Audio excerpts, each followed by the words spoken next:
what is it going to take to change the political culture here, where you know, right now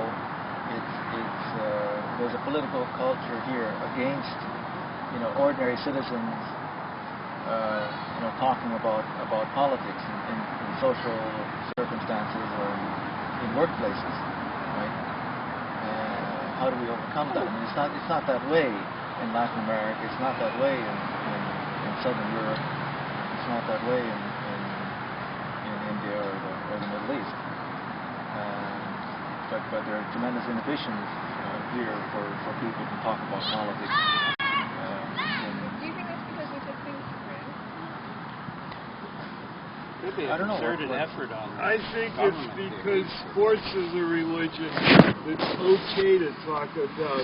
But when you talk about to the people from the centralized European religions, their response to that is, that's not a religion, you know? And, hello, who's the American?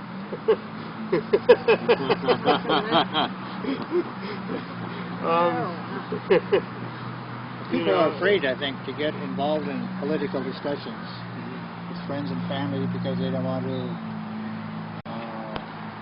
offend them. I don't know if you've tried. My life has changed. I no longer have a car, so I take a bus now. And how my life has changed and opened up considerably is I'm engaging with people. Because when I was driving my car, I would see people around me, but there'd be no engagement, no connection whatsoever. When you ride together on a bus, when you stand together at a bus stop, or sit on a bus stop next to each other, you start talking. And it's really, really interesting because politics does come into it a lot. So I think, you know, I hear what you're saying, Fred, but I think, are we really engaging? I'd like to follow up on your remark about the cultural values. Like where I was brought up in Minnesota, it was considered really impolite to ask people about their political views and their religious views, or to impose them on others. And they were not considered normal. Well, once in a while, people would get little arguments about candidates or whatever, but actually, like proselytizing and trying to convert someone to your political viewpoint or to your religious viewpoint was considered like socially awkward at best. Actually, it was considered kind of rude. And so that is a strong cultural value in a lot of places in our country. And I really noticed that when we went to live in Germany and France, when I went to the workplace, everybody in my workplace was talking about politics. Everyone in my workplace was talking about politics in Germany, and they carried their Mao Bibles in their shirt pocket, and there were all different brands of socialists and communists, and they had all kinds of ideologies. They talked about it every day at coffee hour, and they thought nothing of it. I was like amazed. They talked about social class. They were very open about that. And in the United States, nobody really usually talks about social class. Even though it exists, it's never mentioned. So there is a real clamp and a real lid on actual public discourse about things that are wrong in this culture. Social class is probably now worse here than. What? The social class phenomenon is probably worse now here than in Europe. You mean the contradictions between social classes? Well, no, I mean just just the discussion. There's more inequality in this country. There is. And it seems like there's getting to be a divide. It's really, the rich don't understand this, and we don't understand it. Yeah. No, this is very true. I mean, we have, in fact, we have the numbers. There's a measure of inequality which is called the Gini coefficient, and the Gini coefficient for the United States is it goes from 0 to 1. 0 is perfect equality, 1 is perfect inequality, and so the U.S. figure is higher than that of any country in Europe. And not only that, but it is in the past say 20 years, it has risen faster in the U.S. than it has in any European country. So we are a more unequal society than any other developed country on the planet. Most people don't understand that. Now, the ones that are on the bottom end, I think they understand it because they live it on a daily basis. But people in the middle, they have no idea. Well, I want to address this thing about the middle, if I may, for a minute, and that's because I just gave a talk on this, and actually what we've seen in the past 10 to 20 years is actually a reversal of the trend that we saw in the early to mid 20th century. Because in the early and mid 20th century, as this country developed industrially, we started from a situation that was more that of a less developed country, where you had a lot of people who were farmers and relatively poor, and a few industrialists and business owners, and there was very little in the middle.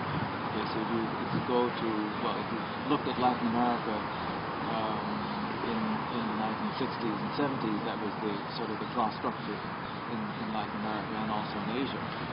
And it is during the period of industrialization, so in the middle of the 20th century, that the middle class, the so-called middle class, which I also say is not a very scientific figure, but anyway, it's some kind of a social stratum that is in between the very poor and the very rich, and that class grew, so that we could then say that we're a class that prides ourselves on having a strong and large middle class, which is the backbone of our democracy. There's some mythology in that, but nevertheless the middle class grew. But what has happened in the past 20 years is that middle class has actually begun to shrink. This is a statistical fact, and that's because we've entered a new phase of development where industrialization is declining, and we're seeing the dominance of finance capital, which is destroying our middle class. So we're in a new phase. Other comments?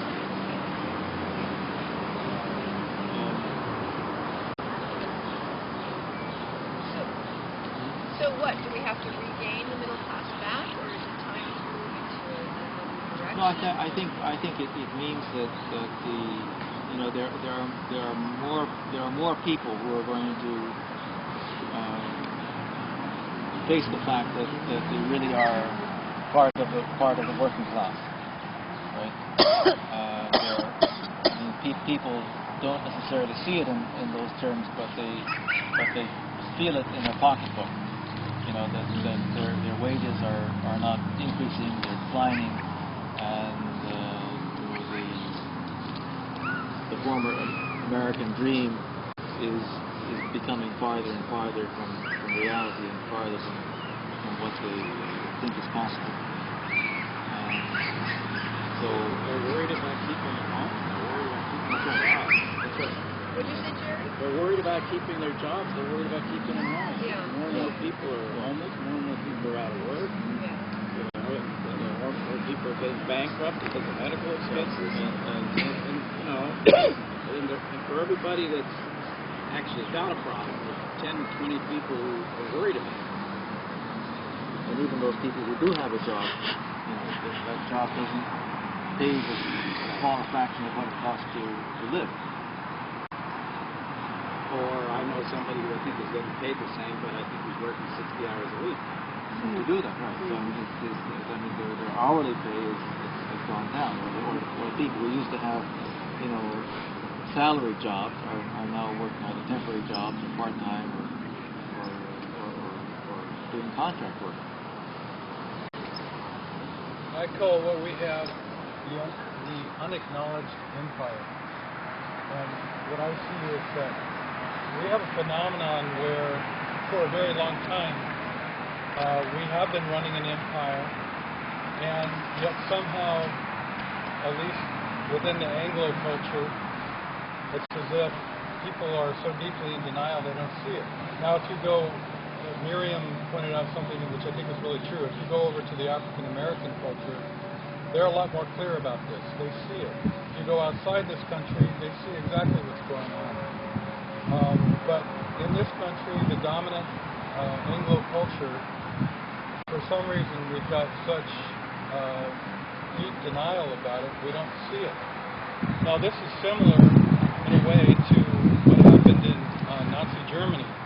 One of the techniques that they used, and I think is going on here, is they made sure that the Germans themselves, the people in the country, were basically fat, dumb, and happy. They made sure that the consumer goods kept flowing all through the war. And this is basically what we've got here. You know, at least in the Vietnam era, they talked about the fact that, wow, we can't really have guns and butter. You don't even hear that discussion anymore, where we have this illusion that, yes, we can have all these wars going on, and we can keep the butter flowing. We can keep our consumer goods flowing. But by keeping people fat, dumb, and happy, and distracted, and medicated, yes, and using television as another drug in a way, you know, it's all distraction to keep us from seeing this reality that you're talking about. Well, their process of ending the butter. They're talking about cutting Social Security, Medicare, Medicaid, and other stuff. What about in education? Of course, we could talk about ending the wars. Yeah, but you know, the thing is, to get after embedded problems, you have to look for embedded solutions.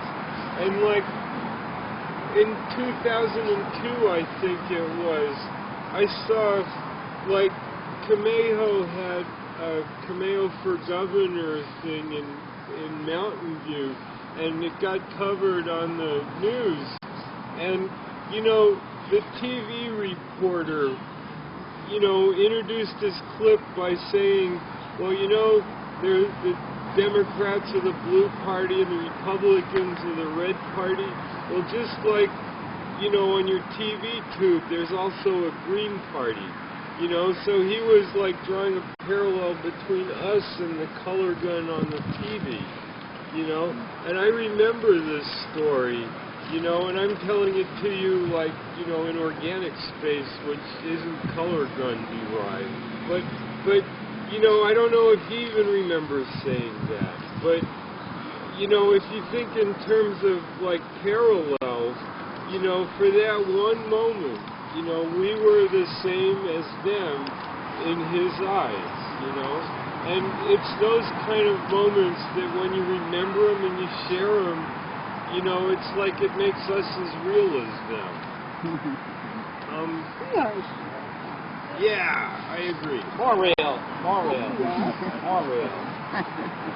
And by the way, one of the favorite terms of like African Americans in Oakland is "get real."